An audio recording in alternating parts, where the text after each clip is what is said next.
Listen, spring break is about relaxing, going on vacation, getting a tan, drinking a cocktail, but you can't do any of that if you don't even make it there in the first place. You have to come and get your car checked out. I have Lee here, and he is going to walk us through some things that you need to be checking before you hit the road. That's correct. Right? Let me tell you, I don't know anything about cars. Okay. Unless my car's out of gas, I got nothing. So we're talking basics here, and you're gonna show us, we have a car here ready to go. You're gonna show us the things that we need to make sure to check? Yes. Okay, let's do it.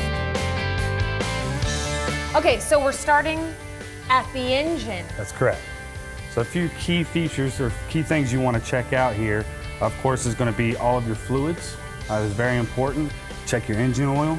Make sure your engine oil is not only clean, but it's topped off. Okay. Also want to check your brake fluid. That's very important to make sure you have good brake fluid. Coolant is a big issue. You never want to check it while it's hot, but you do want to check it before you go on. Like while it's hot outside? While the engine is hot. Okay. Yes. Okay. So you never want to check it while the engine is hot, but you do want to check it before you go on any long trips. If the coolant is low, I would advise seeking professional assistance as far as if there's any leaks. You wouldn't want to drive it if your coolant system is leaking, but if your coolant system is good, you're good to go there. Okay.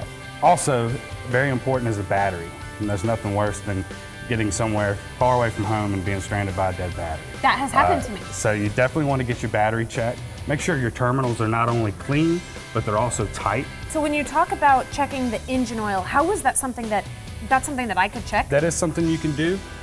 First thing to do would be locate your dipstick, and most of them are brightly colored, and they do say engine oil. Okay. What you would do is simply pull the dipstick out. And the first one, you always wipe it off, make sure the dipstick's clean. You go ahead and put it back into the dipstick tube, pull it back out, and you'll see here there's 2 notches. And as long as your oil is within these 2 notches here, you should be good to go. Ideally, you want to be at that top notch, and that would be full. To check your brake fluid, the easiest way to do it is actually there's a fill line on most, you may need a flashlight for it, but there's a full line there. As long as your brake fluid is at that full line mark, you should be good. And then coolant. Yep, your coolant will be here. And you don't check it when it's hot? You never want to check the coolant while the engine is hot. Okay, is this hot right now? It is not. Okay, no, so we can check it. We can.